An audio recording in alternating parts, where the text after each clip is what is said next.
Hello, everyone. Welcome to Textiles and Tea with the Handweavers Guild of America. I'm Kathy Group. I am your host for today. We want to welcome everyone. We want to thank our sponsor, Southern California Handweavers Guild. What a wonderful guild. They've been so supportive of Textiles and Tea, and they're supporting their speaker today. We really do appreciate that. Thank you, Southern California. If you want, please put in questions at the end of the last 15 minutes of the program. If you would put them in the questions and not in the chat. We love the chat. Keep the chat coming, but I can't always see them when they're in chat. But if you put them in the Q&A, I will get to as many of them as I can. Today, we're excited. We have Ahree Lee. Ahree is a multidisciplinary artist working at the intersection of craft and technology. Her immersion installations, weavings, and videos utilize patterns and algorithms to challenge narratives surrounding craft, technology, and gendered labor. Her commissions include the Craft Contemporary Museum, the Asian Art Museum, the Cantor Arts Center, the Irish Museum of Modern Art, the Los Angeles Municipal Art Gallery, and the Sundance Channel. Her work has been recognized and supported by the Josef and Anni Albers Foundation, the Rema Hort Mann Foundation, and the Santa Fe Art Institute. It has been covered in the New York Times, Hyperallergic, and the Metropolis magazine. And we are so excited to have her here today. Hey, Ahree. Hello. There Hi, she is. Hi. How are nice to see you? you. Sir, we are so glad to have you here. Thank you for being on the show. We appreciate it. Oh, thank you for inviting me. I'm excited to talk about your work. It's very interesting. Oh, me But too. first Thank of you. all, the most important question is, what is your favorite tea? I'm one of those people who like if you ask what kind of tea do you have, I open up my little cupboard and there are like 50 different kinds in there. I find the one that I go back to the most that I always have on hand is it's called Earl Grey Supreme and it's made by Harney and Sons. And so it's an Earl Grey, but they use like the very best quality ingredients and it's just extra special. So I actually have a cup of it right here that I'm sipping from. So where do you get that tea? I get a mail order. It's based in Connecticut. It's in a Oh, very cute little town in northwestern. Actually, no, they moved across the border to New York. So it's in upstate New York, but they have a tasting room and a little wow. cafe. And I've gotten to visit it a couple times and I've been in the area and it's just extra wonderful. I know somebody's going to ask, what is it again? What's the name of it? Oh, Earl Grey Supreme, And the company, though? Harney and Sons. Harney and Sons. Okay. Mhm. Somebody from that area is going to want to go check it out. So if Okay. you do, let us know. We want to hear more about it. So tell us, how did you get started in fiber? Because you had an interesting route to that. Yeah, I did not grow up with fiber really. I had a couple of different friends who taught me knitting at different times. Like one friend in college taught me knitting one summer, and I did it for like, 2 weeks or something, and dropped it. And then another friend much later when I was just out of grad school, um, taught we were on a summer, we're on a vacation together, and she brought materials to knit a hat and taught me how to knit a hat. Hmm. And then it stuck. And so I was super into knitting. And I actually started like a knitting group where I lived. And I had a group of friends who came and we knit together. And I was clearly the one who was like the most into it. And it was this time in the early 2000s when knitting was having a bit of a renaissance. So there's a Mhm. lot of support for new knitters, like lots of knitting shops all over, lots of online resources, there are blogs, there are places where you can get free patterns that were kind of cool. And so it was just like a really good time to start getting into fiber. And that kind of was my entree. Well, you've taken a kind of a circuitous route to being a fiber artist, but it appears that of all those things have kind of led you to where you are now. Would you agree with that?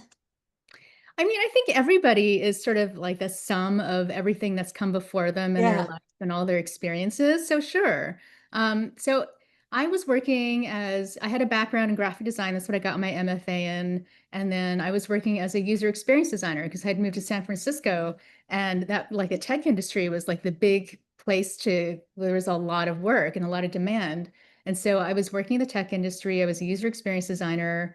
Okay, Um, before you go any further, yeah. somebody's going to ask, what is a user experience Oh, designer? yeah, sure. A user experience designer is someone who, so as in this role, I was like the intermediary between the developer, like the coders, developers, and the actual people who would use these things that they were Oh, creating. okay. And I would figure out how to make this thing usable by an ordinary person, like the actual audience of this app or this piece of technology.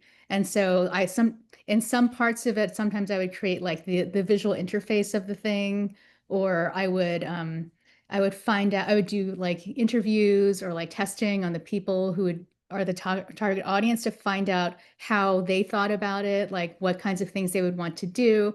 And so I was really trying to like be the bridge between these two different areas. So So that was my for work. us mere mortals, you were essential because you made it work for us. Thank you so much. We appreciate that. I was doing it for me as much as any of you. Thank you. But So like a lot you, of that was very parallel, I feel, to textile related work. Like in yeah. knitting, there's like um, a lot of figuring things out on the fly, a lot of like um, Oh. looking at patterns, looking at technical instructions, trying to figure out how to make how something actually worked, trying to like reverse engineer something, trying to make something that was a little more like generic, fit an individual person or a single person's needs. So I think there are a lot of parallels between textile practice and technology practices.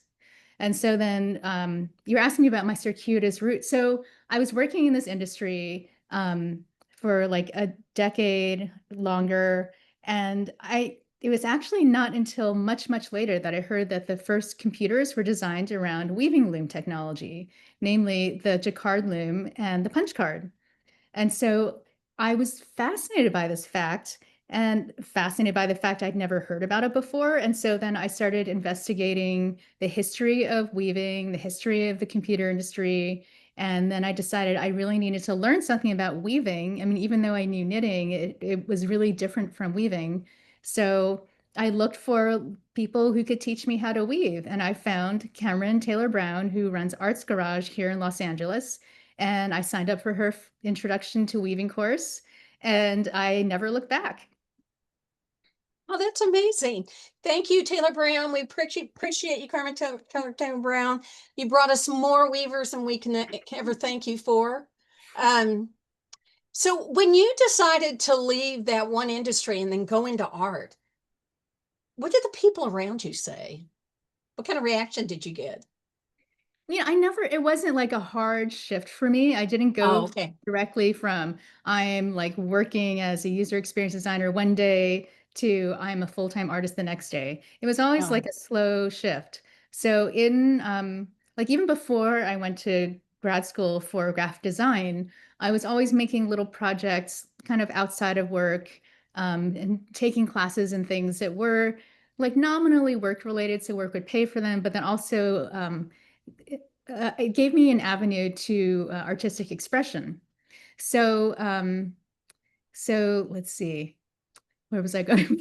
Sorry, I got a little distracted. So so I was working, taking classes, and then also doing these little projects. And then in graduate school, I started making video things that weren't commercial, but they were kind of my own projects. And I hmm. kind of kept on with that. And all the time that I was working, I was still doing these other independent video projects. And so I would show them in film festivals, and Really? yeah. Oh, So how exciting. and they're doing pretty well. And then I started shifting into new media, which is taking interactive elements and incorporating them into the videos. And all this time, I always wanted to make things that were more dimensional. So one video project that I did, it was a commission for the Asian Art Museum in San Francisco. I actually they commissioned two new videos, and I had them projected back to back on a screen, a pair of screens that it was almost like a freestanding surface in the center of a very large room. And so that was my attempt to take something that was very flat and digital and make it into something more tactile and experiential and almost sculptural. And I think that that trajectory has continued as I work in more dimensional media like textiles. Huh. And so, yeah, so going into textiles, I was able to take some of these video and new media elements, and then as I created textile work, incorporate them back into the textiles and installations. Huh. Well, I read that you have not really been in touch a lot with your Korean heritage, and that fiber was one of the ways that you started exploring that more and more. Is that true? Yeah, when I grew up, so my parents and I emigrated from Korea when I was a baby. And so I grew up in the US. They're like very kind of future oriented, forward thinking people. They didn't really dwell on the past. They really wanted to make a new start in this new country. And so I didn't grow up with a lot of the knowing a lot of the history of South Korea or Korean culture or like the kind of craft traditions of Korea either. And it came up much later. So I was commissioned, I think I mentioned that the Asian Art Museum in San Francisco commissioned me to make a couple of video works. And so it was a very open-ended brief. And so I just looked at the museum collections and I wandered through the galleries and I was trying to find something maybe that would spark some interest. And they had an exhibition of pajagis up at the time. And bojagis are this kind of traditional textile that's pieced together out of small pieces of fabric, kind of like a quilt. And they're made by women just as utilitarian objects. And they just have them around the house to use for various purposes. And the mothers would make a whole bunch of them for their daughters before they got married. And their daughters would then take them with them to their new homes. It became this really tactile reminder and connection to their homes that they grew up in. And those actually really resonated with me. And so I knew that was going to be the inspiration for this video work, this pair of videos that I made. And so that was my first introduction into a traditional Korean craft that really, it felt like something that I could really understand and wanted to learn more about. I love your curiosity. It sounds like it's constantly pushing you forward of finding new things and looking for new things. Have you always been like that? Were you a curious kid? Yeah, I mean, I've always loved reading. I would read everything I could get my hands on. I still, I like to listen to different podcasts, read lots of books about topics that pique my interest. And of course, now a lot of it has to do with weaving and technology. But of course, it's everything. Yeah. One thing I loved about your work as I looked at more and more of it is you usually have a theme, and that and with your work you not just show beautiful work, but you also educate the viewer and you ask them to think about whether it's history or social norms, whatever. And one of the recurring things that I really like, and we're going to talk about it here, is women in computers. Now, this work is titled, and I'm not sure if it's Ada or Ada. Those of you who know better, I apologize. And it mimics the computer punch card. So, would you talk about Ada Lovelace, who she was, and what is the significance of her in this weaving for you? So I don't know if it's Ada or Ada. I've always just said Ada. Ada Lovelace was a mathematician in the 1800s. She was born in London, and she was incident, incidentally the only legitimate daughter of the poet Lord Byron. And her mother actually separated from Byron when Ada was a baby because she thought he was going to be a bad influence because he was such a crazy poet guy. And Ada was educated in math and science. And so she was really, really good she excelled at this. Um, when she was older, she met Charles Babbage, who was an inventor in London in the 1800s. And he had created this thing called the the difference engine, which basically it was kind of like a steampunk calculator. So it had all these gears and cranks, and you could make it do calculations. And she was just amazed. So she actually collaborated with Babbage, and Babbage invented the next generation of his difference engine, which he called the analytical engine. And this actually could do more kinds of calculations, could hold things in memory. It could do for loops and all these things that are considered the hallmarks now of what makes a computer. And so he designed it, but it was never actually built because he could never raise the funds for it. But it was written about, and there's an Italian mathematician who wrote about it. And as a present for Babbage, Ada translated this Italian mathematician's writings. And also she added her own notes on it. And in her notes, she wrote an example of what you could do with the analytical engine. She said, you might be able to do more than just math. You could do things like maybe you could compose music with it. And so she was one of the first people to think about computers as things that could do much more than just calculations. And she also wrote this quote. She wrote this expression in it that I quoted later in this textile, and that's what's embedded in the punch card code in this weaving. And she said, we may say most aptly that the analytical engine, which was that computer, sorry, I lost it now. The analytical engine weaves algebraic patterns just as the jacquard loom weaves flowers and leaves.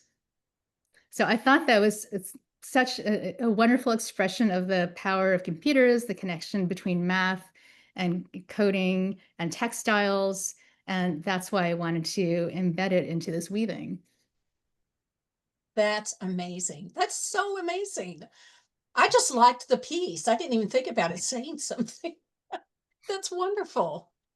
Well, this next piece we're going to look at, when I saw this, I felt exhausted just looking at it. The amount of work you put in to making this piece, it's called Timesheet, is just amazing. There's a whole story to it, and I hope you'll tell us more about it. So would you talk about how you came up with the idea and what were some of the steps involved in it? And we've got a couple of images of it that we're going to show. So Timesheet was born out of this sentiment that I'm sure a lot of you have also felt. You know, you on a Monday morning, maybe you encounter a friend or a coworker and says, "Oh, how was your weekend?" "Oh, it was good. What did you do?" And then I would think back and I'd be like, I have no idea what I did. I cannot remember. I must have done something. Um, so, and I had this feeling a lot. And I was, at that time, my daughter was like maybe 12, 11 or 12 years old.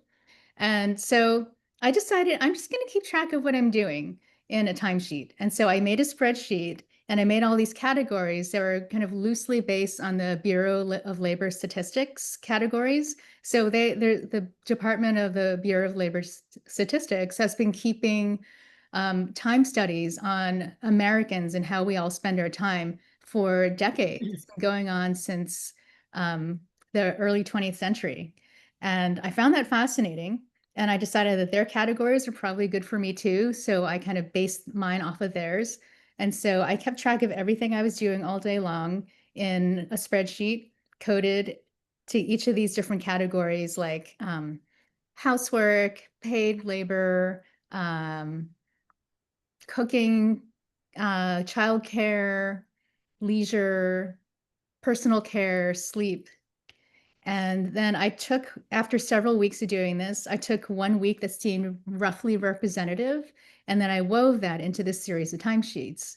And so if you go back to the larger image, it's kind of laid out like a weekly planner.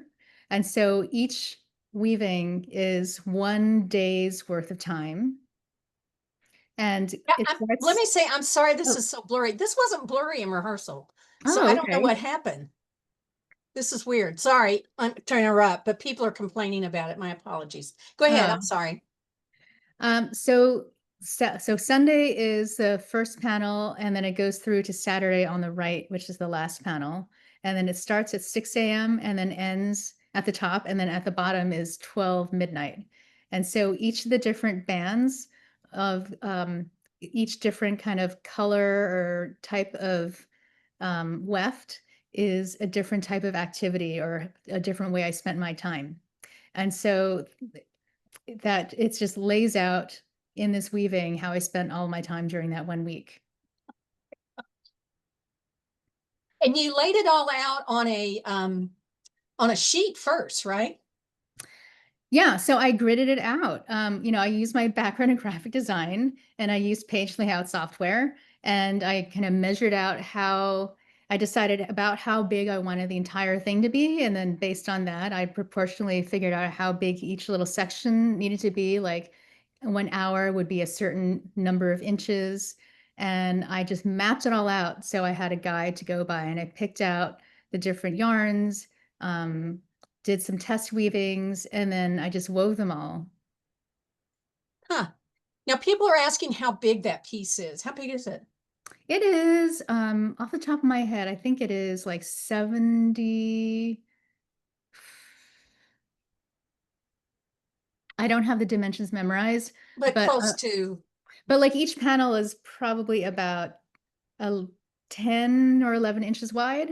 Oh, So okay. All right. that'll give you an idea of the overall size of it. So 70 some odd inches wide. Something, yeah, something on that Yeah. order. Yeah. Okay. Wow.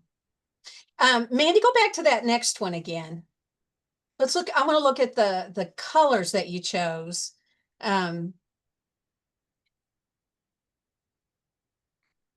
Go down to the next one, Mandy, if you would, please.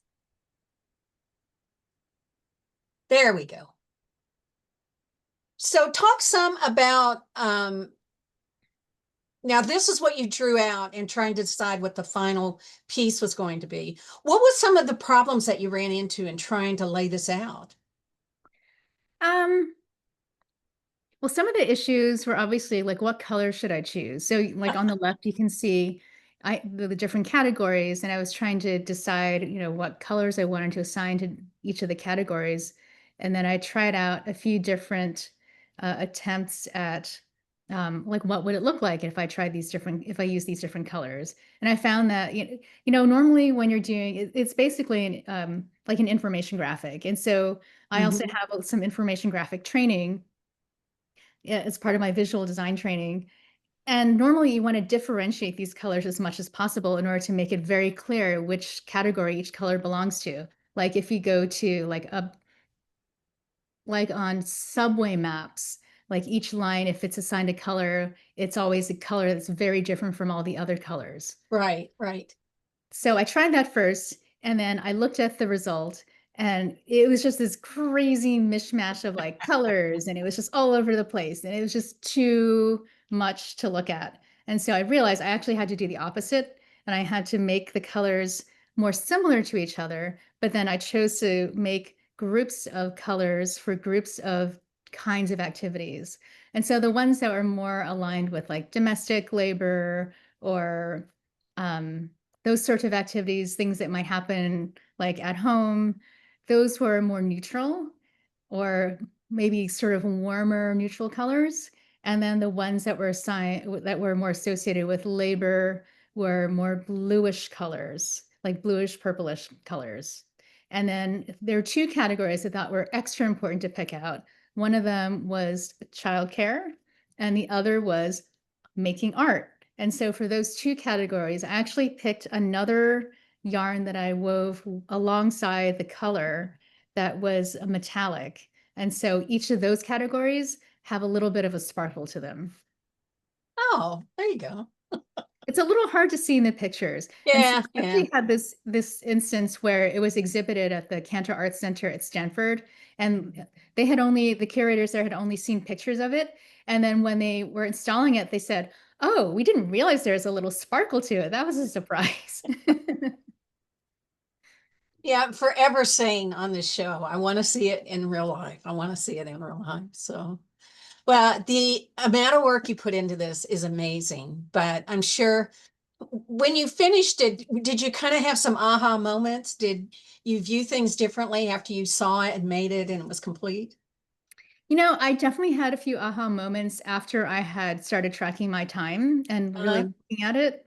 I realized that I was spending so much time around food. So there are like so many categories that were related to food. It wasn't just like one food category. There was like, not only was there food preparation and like eating meals, but there's also planning meals and shopping for the food. And then yeah, like cleaning up. There are all kinds of these other things that were in parallel or that went along with that category. And another thing that I discovered as I was trying to track my time is that there are many instances where it wasn't clear how I should mark my time, whether it should be one category or another. For Oh, okay. example, like at that time, I was driving a carpool to school, to my daughter's school. And so if I was driving the carpool and then returning home afterwards and then listening to an art podcast on the way home, was that childcare labor or was that art practice labor? Or like if my daughter wasn't home after school and I was preparing dinner, but at the same time I was watching her and monitoring her doing homework, like at the kitchen counter, then was I doing childcare or was I doing cooking? And I realized there's so many things that you do in parallel or you do like multiple things at the same time.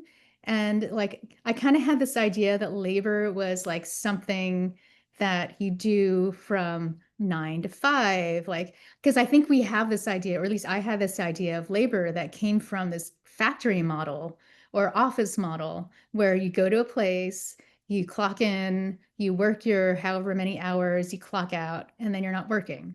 But actual work, not just that kind of outside the home paid work, is really different. And it kind of happens all over the place all the time, like many different kinds at the same time. And then it just, yeah, it was a little bit of an epiphany. Oh, I bet. I bet. Yeah. Yeah. Well, this next work that we're going to talk about is we're going back to the computer and the women themes because this piece is related to the number of women who got computer science degrees from 1966 to 2010. The facts are disturbing, and I think it emphasizes a flaw in our education system and our employment systems. How did you come up with this theme? Well, when I was doing this research into the history of computing and women in the industry, I discovered that, well, I read this book called Rise of the Rocket Girls, and it was all about the women who were hired as computers at NASA Jet Propulsion Laboratory, which is kind of down the road from me in Pasadena. And so it told their history and the contributions they made.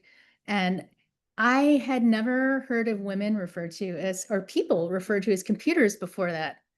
And so I'd heard about this book on the radio and I was like, I have to read this book now. And so it told the story. I learned this history about the women who worked in this industry. And then I started doing some research and learning about other women who are working in similar capacities all over the place in the early 20th century. Like the very first, one of the very earliest computers, ENIAC, that was a supercomputer built at the University of Pennsylvania in the 1940s, was actually programmed by a team of 6 women. And so, like, there are these men engineers who built this thing, but they didn't program it. They just had this team of women who were around because they were doing, I think they were hired because had math capabilities, but they had to figure out how to do computer programming. And so they actually did some of the hardest work in this whole enterprise. But unfortunately, we're not really credited with doing all this. And so I No, came across this whole history of how in the early 20th century, computer programming was actually seen as a women's activity. Like there I, were all these women who had started going to college in the early 20th century, and a lot of them were getting degrees in math and science. And then later he would look for jobs. And at that same time, a lot of companies were starting to buy computers to have as tools in their companies, and they needed people to run them. And so there are all these women who were graduating who had these math science backgrounds, women had been hired before to do calculations, and there was human computers. And so they were kind of associated with this kind of work. And so it almost seemed natural for women to become computer programmers. And so for a time until like the mid 20th century, it was predominantly a women's occupation. But then in 1984, that actually shifted. So this graph is kind of like a sideways graph. So each um, each row of the weft represents a year between 1966 and 2010. And the grayish part is the percentage of women getting computer science degrees, um, getting computer science bachelor's degrees. And you can see that as the years go on, as you get closer to 1984, the number's going up. But then after 1984, it goes down dramatically. Why? There are a lot of theories as to why that happened. One is that, I mean, there are probably a lot of contributing factors. So one is that as computer science became a more sought after profession because it paid well, it was stable, and it became more, it became more of a like a status profession, then more men started to go into it. Also in 1984, in the early 80s, there was this time period when there became, there's, desktop computers. The advent of desktop computers in the 1980s made it possible for a regular person to just go to Radio Shack or someplace and buy a computer to bring home. And so what ended up happening a lot of times is that fathers would buy them and bring them home to work on with their sons as like a kind of father-son project. But not a lot of girls had that same experience. And so there became this like generation of teenage boys who had experience in computing. And then they would go to college. And then in college, computer science was also becoming a very popular major. And there weren't enough people to teach all the classes to meet the demand of all the people who wanted to learn. And so they had to cap the major. And one of the ways they would do this is by limiting it to people who had experience in computing. And a lot of times it was those boys whose dads had worked on them with these desktop computers. And so that was another contributing factor. And also at that time, there were a lot of movies coming out like Revenge of the Nerds and War Games, Weird Science, that had these stereotypes of teenage hacker boys. And so maybe that was also contributing to this perception that computers were for like nerdy teenage boys and it's not a girl's thing to do. So a lot of that probably all worked together to create this downturn in women in computers. Oh, if only there had been a shift in that thinking way back when, you know. Well, a couple of questions I had is the strip across the middle is copper. Did you tell me that? It is. It is Okay, copper. there it is. Why copper? I mean, first of all, it's a beautiful material. You know, it's a lovely color. It's shiny. um, Metallic is always interesting, but also copper is a conductive material and it's used in computer chips and it's on motherboards. Those pieces of rigid plastic that hold all the components that are like the guts of a computer. It's if you ever look at one of those, all those little etchings that connect all the different components are actually copper, which is fascinating to me. Yeah, it's appropriate. It's an appropriate material for the work. Absolutely.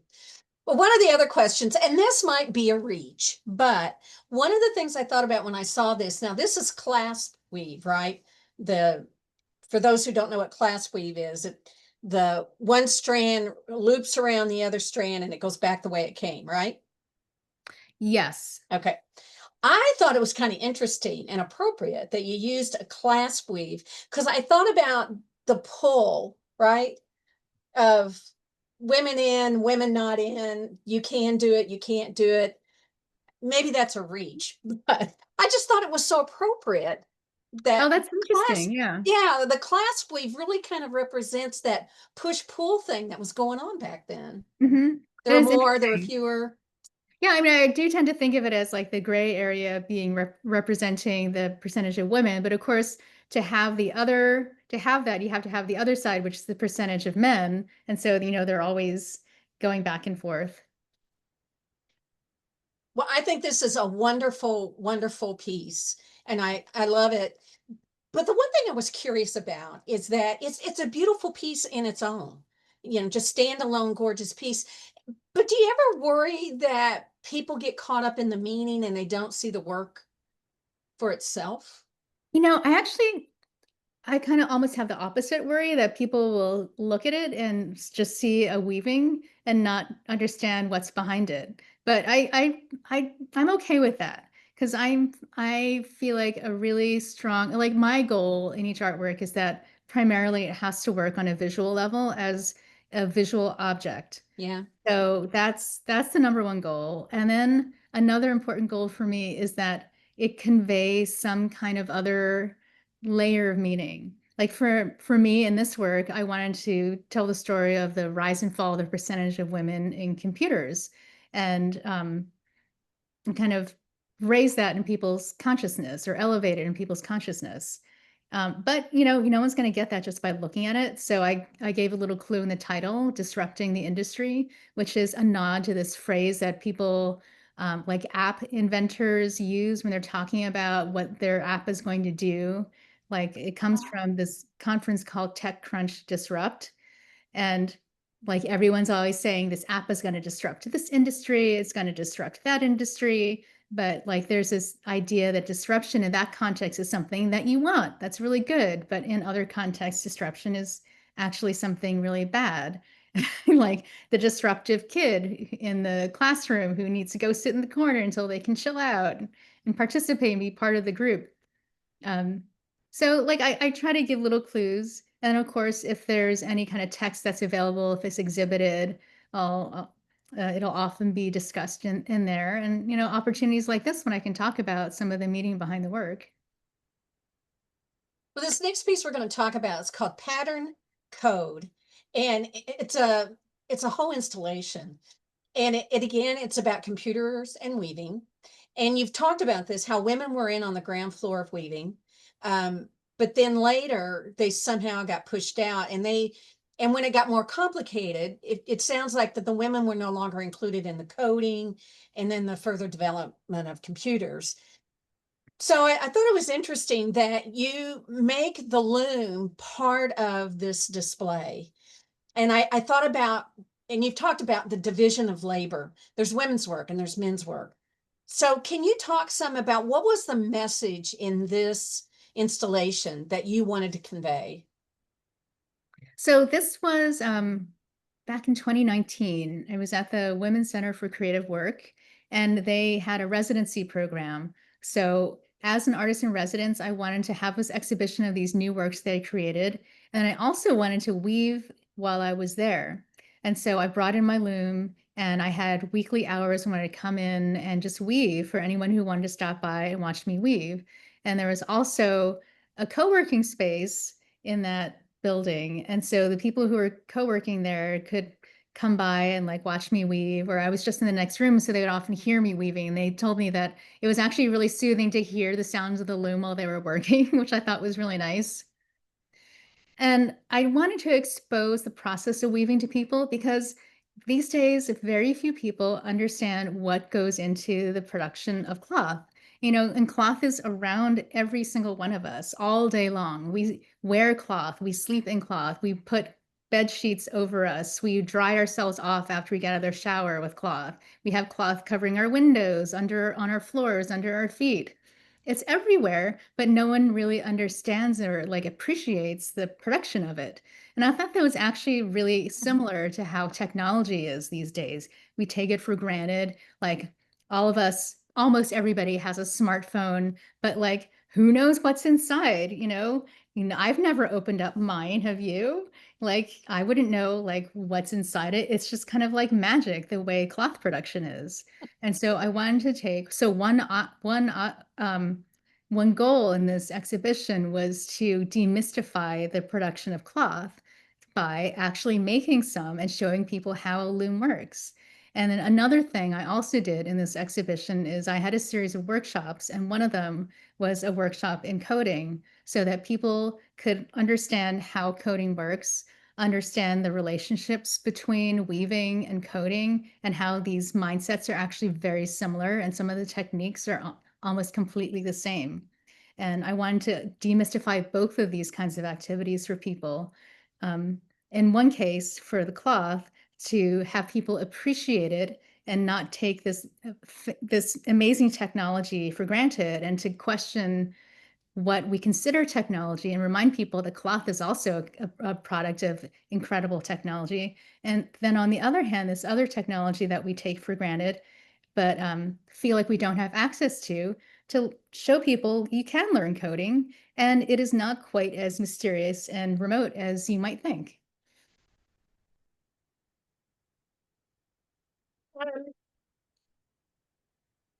This next exhibit is called Homemaker Space. And it's kind of more of the same theme. And again, you wanted the process to be on the focus to be on the process of making. So talk some about this exhibit, if you would, please. Sure. This one is actually just this year at the Craft Contemporary Museum in Los Angeles. And so the curator there, Frida Kahlo, when we were talking about this exhibition, she whipped out a postcard of that other exhibition that we just saw the slide of, and showed me the picture of me at the loom and said, I really want to invite you to bring your loom in and be like a kind of an inaugural artist in residence here. Yay. I said, sure, I'd love to. And so along with the exhibition of these works, some of which were new for the exhibition, I brought in my loom, and we kind of recreated a little bit of my workspace in the exhibition. And then I came like weekly, and I kind of did the same thing I did at the Women's Center for Creative Work, where I would have weekly weaving hours, and I'd work on a weaving there so people could come by and watch me and see how cloth is made. And it was interesting because the Craft Contemporary is in a much more kind of busy area of Los Angeles. The Women's Center for Creative Work was in a quieter neighborhood. It was only open during like weekday hours. And so you couldn't really go on a weekend unless there was an event going on, or I opened it up for people occasionally. But since the Craft Contemporary was just there, it's like across the street from the LA County Museum of Art, and around the corner from a few other museums. It was just kind of on people's rounds. Like people would come by and they just come see the new exhibitions. And so I actually got to talk to a lot of people who would just come by to see the exhibitions. And then I actually kind of surprised this one guy because the way the loom was positioned a little bit behind that big pillar, like he was coming from kind of the right side of that image. And he was walking around, and then he came into view as I was sitting there at the loom, and I said hello, and he looked around and he kind of startled. But then we had a really nice conversation about weaving and technology. That's great. I love how on both of these images you did the video along with the artwork. I just love that incorporation. I know that's important in your work, and you do that often. And so those two images show how you incorporate those in there. I like that.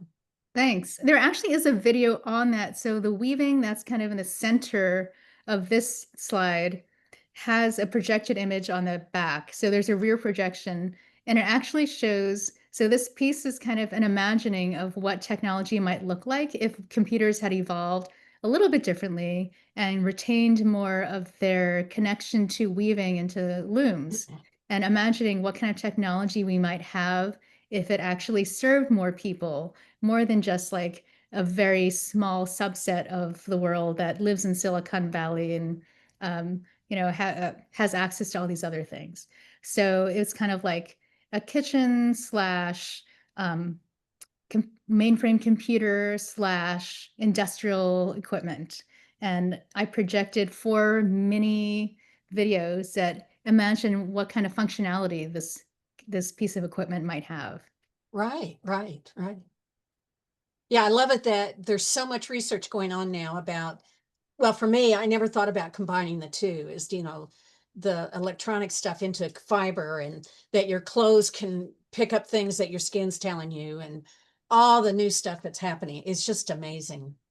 So when I hear you talk about this, I'm in awe because you know so much about this. You know about coding and computers, and I'm excited if I can turn mine on at the beginning of the day. So I was so surprised, and I wanted to share this story, that you share a story of being reluctant to call yourself a coder.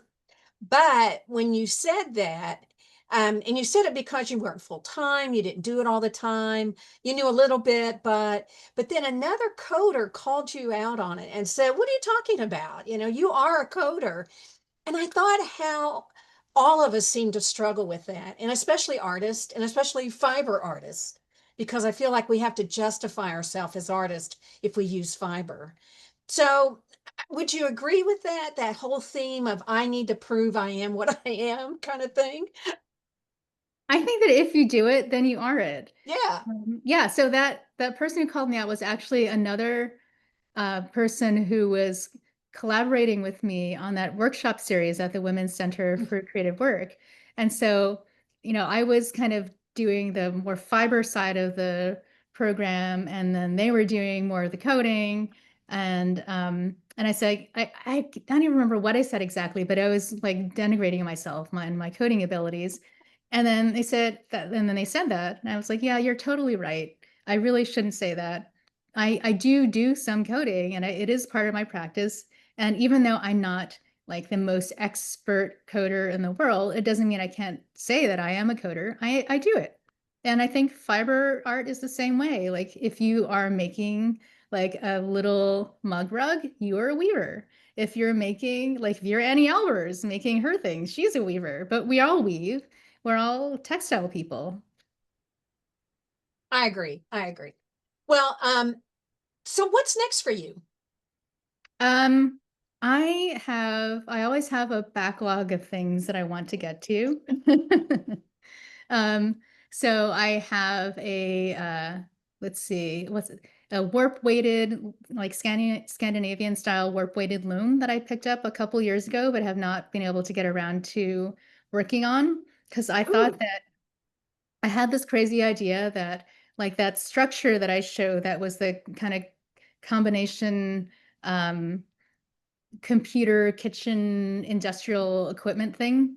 So it might be interesting to make a part of that an actual working loom, like some sort of a frame loom or like a warp weighted loom. And then I was thinking it would be really interesting. It would be really helpful if I could actually get my hands on one of these looms to start practicing or like testing this idea out to see if it would actually work.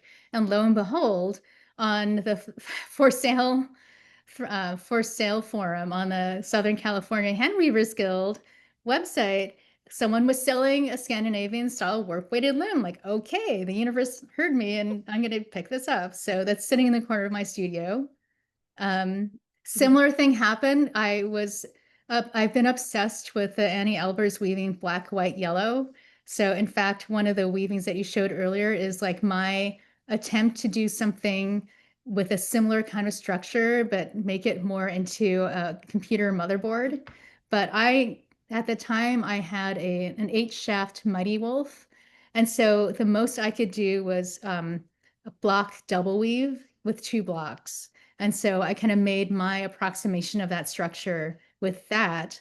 But then I thought it would be so wonderful to have a loom that had more shafts, like 16 shafts, and then I could do more blocks or more layers because Anni Albers weaving is triple weave. And wow. then on the Southern California Handweavers Guild Forum, someone was selling a 16 shaft makeover. So I was like, okay, it worked for me again. And so I have a makeover in my studio now, and I have to make my first weavings on it and take it out for a spin. So those are a couple of things that are on my plate. I can't wait to hear about them. I'm sure our editor's going, I think there's a story in here somewhere. So we may be talking to you about that. That would be interesting. I'd love to hear how that goes for you. Well, we have got tons of questions, and I tell you, we're not going to get to them all, but I'll get to as many of them as we can. And I think some of them were answered. Um, Sue wants to know what was the structure employed for the first timesheet piece? Is that an important consideration when creating the weaving? So for that one, I wanted something really flexible. So it's just a straight draw. Because I wanted Okay. to be able to do tabby and I wanted to be able to do variations on twills. Because I didn't want to do the same structure the whole time because that would be so dreadfully boring. In fact, as I was weaving all those different panels, I realized I was flipping through the Handweavers pattern directory. If anyone knows that book, it Hmm. gives you like for every different threading, all the different permutations that you can then weave. And so I would just go through and like pick out a different one and say, oh, I haven't tried this one yet. I'll try that for a few rows. And so I would do like an inch or two of like each of these different patterns from that pattern directory, just because it was too dull to just keep doing tabby or twill the whole time. I love that book. And you're right. You can put in one structure and then just go for it and find all kinds of things to do with that. Mhm. Um, Rama wants to know, do you use a TC2? Have you used a TC2 loom? Is that something that you I Yeah, I have, but very, very briefly. In fact, if you're looking at my screen, this is uh-huh. a little swatch that I made on a TC2 a couple of years ago. Oh, I'm okay. so lucky. Oh yeah, you can see it bigger. So Yeah. this thing right here is like a little scrap of a TC2 weaving that I made. I was really lucky that I had a contact at Stanford University, and there's a person there who teaches occasionally a course that is the intersection of weaving and mathematical principles and coding. And Wow. so as part of this class, he got the funds to buy a TC2 loom. I'm gonna call him out here. His name is Hideo Mabuchi. He's in the applied math department, or maybe it's applied physics department. And when they were setting it up, they brought in Vibeke Vestby from Did they? Digital Weaving Norway. Yay. And so I got to go and watch the participate in the initial like setup and instruction session with Vibeke. And it was just amazing to learn directly from her. She's so encouraging and so wonderful and so enthusiastic and a fabulous teacher. And so that was like 3 days of jacquard loom weaving. So I would love to do more of it. If anybody out there's listening and has a TC2 that it's not being used that I can have access to, I would love that. I'm definitely looking for opportunities to do more of that. And we know that when you throw things out to the universe, it comes back to you. So there you go. Let's Well, hope. I love it that a math teacher incorporated a loom, but that goes along with what Karen LeBlanc was asking. When I read this question, I was like, oh, okay. But now it fits right in. She said, have you ever worked on teaching children coding by using weaving to demonstrate patterns as a precursor to developing algorithms? I've never thought of that. I actually, not necessarily children, but actually I do have a workshop that I primarily taught to adults and sometimes college students about the interconnections between weaving and coding. Huh. And in this lecture, it's like a lecture slash hands-on workshop. And so I have these little mini looms fabricated. They're just like, this big, these little square looms. And I show people how to warp them and then get them started doing just like a little hand weaving. And then I teach them a couple of different patterns. And then while they're weaving, I talk about the history of women in computing, about Ada Lovelace, about those early computer programmers who are almost entirely women, and then some of these principles of coding that have their parallels in weaving, and open it up for discussion. I have some discussion prompts, and it makes for a really wonderful workshop because people actually get to make something, and through making, they get to experience tactily what they're learning through their eyes and their ears. That's brilliant. I You taught know it what? one time so at the Craft Contemporary, I did teach it as a family workshop. So it was an audience Oh, of adults and kids. And I was actually not sure how the kids would take it, but they seemed to be pretty interested. And I often find that even in the adult-oriented workshops, I always say that you can bring kids with you, as long as they're of an age where they can like sit and like pay attention and like work on a weaving. The kids are much more uninhibited when it comes to trying out something they haven't done before. Oh, I bet. Well, I'll tell you, I'm so intimidated by computers, but the next time I weave, I'm going to just say, hey, I'm a computer genius right here. Doing computer stuff right now. I love that. I think that would be a really good a class, like at Convergence or something, or Spinning and Weaving Week. I think people would love to hear more about Ada Lovelace and that whole history. So I'm just putting that bug in your ear. Okay, all You're right. thinking about it.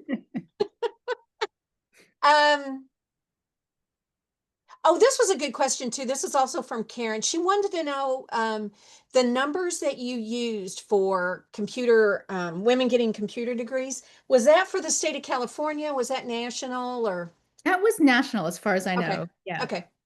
Good question. I never even thought about that, but that's a good question. Um, somebody else wanted to know what category, this is from Christine. Christine, you crack me up. What category did you use to account for your time tracking in the design as part of the timepiece? That's really funny. Yeah, that Christine, you're a hoot. I think I kind of built that in because it kind of went in along with all the other work. Yeah, I definitely did notice that when I was tracking my time, I was much more conscious of how I was spending my time. There's that what's it called? The Heisenberg uncertainty principle, like in physics, when you're making an observation, then the fact that you're making an observation changes the behavior of the thing that you're trying to observe. I think that's what it does. I think that's what the principle expresses. But I definitely felt like while I was recording all my time in a timesheet on a daily basis, I was much more aware of what I was doing all those minutes of all those days and thinking, and I was keeping track in 15-minute increments. And so sometimes if something took 5 minutes, I was like, well, should I put it in? Does it not count? But I did it. So Oh, that would drive me crazy. it It was was a little amazing. bit maddening. Oh Yeah. my gosh. Well, I can't thank you enough for being on here today. I just feel like I've learned so much. And just helping me understand how we got from point A to point B. So thank you so much. And your work is beautiful. I don't want to discount. Oh, thank you. It's Thanks so absolutely much. gorgeous Yeah. work. And I can't wait to see what you do next. I Uh, hope we'll see it and we'll see it in one of our exhibits, maybe. oh, Okay. thank you. Yeah, I could see all the little hearts floating up on my screen. Thank you, Oh, everyone, you've for all had great the response. People love are and tickled pink. And there's already all. people offering you 2C looms. So there you go. Amazing. Okay, I'm gonna check out the chat later. Thank you, It everyone. says Harvey Mudd College, all STEM, has a TC loom.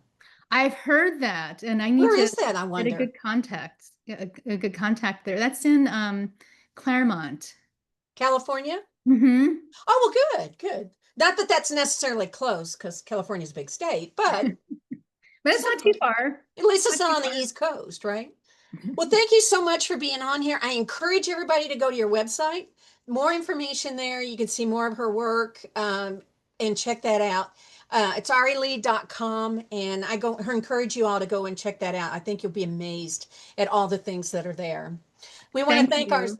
oh, absolutely. We want to thank our sponsor again, your buddies, Ari, at the Southern California Handweavers Guild. I love it that they sponsor the people they care about and the people in their area. Thank you so much, Southern California. You've been a good sponsor for Textiles and Tea. If you would like to sponsor an episode of Textiles and Tea, or your guild, or your business, or just a group of people, please check us out at weavespendye.org. If there's someone in particular you want to sponsor, if we can do that, we will do it. If you just want to choose a date, grab a date. We would love for you to be a sponsor. We've got Convergence coming up. And you know what? Classes are now posted and you can read about them. You can't register yet, but you can start learning about what classes are coming up and then start making your choices of what you want to go to. Which dates do you want to come? Because it's so hard to choose, right? So many things to choose from. So go online and you can start reading about the classes. and you can see what classes are coming up and start making your plans. Registration will open in October. There's 139 classes. 139. Everything from an hour and a half to 3-day workshops. You can mix and match and choose. And then we have some incredible tours also. They're all on the website, so go check those out. If you would like to support HGA, you do so by joining or donating. And we appreciate when you all do that, because when you do, you help Textiles and Tea, you help all the other programs, Spinning and Weaving Week, Careers in Textiles, all these programs, and Convergence help us keep those things going.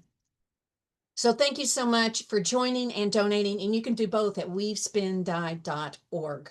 If you missed an episode, or you want to watch this one again, or you want to watch it with a friend, you can. You can watch it on Facebook, and you can also watch it on YouTube. You're probably sick of me saying this, but I just want people to understand that YouTube has changed their rules, and we can only leave things on Facebook for 30 days now. So you may have to watch something that's a little past 30 days. You'll have to watch it on YouTube. And I would encourage you to sign up. If you subscribe to the HGA YouTube, you'll get a notice when the next episode's been uploaded. And you can watch it whenever you want to then. Next week, we have Debbie Held. If you don't know Debbie Held, then you don't read any kind of spinning and weaving magazines. She is a writing wonder. And she's going to talk some more about all of her writing and her spinning. So thank you all so much for being here this week. I hope you have a fabulous week. We'll see you next Tuesday. Happy tea.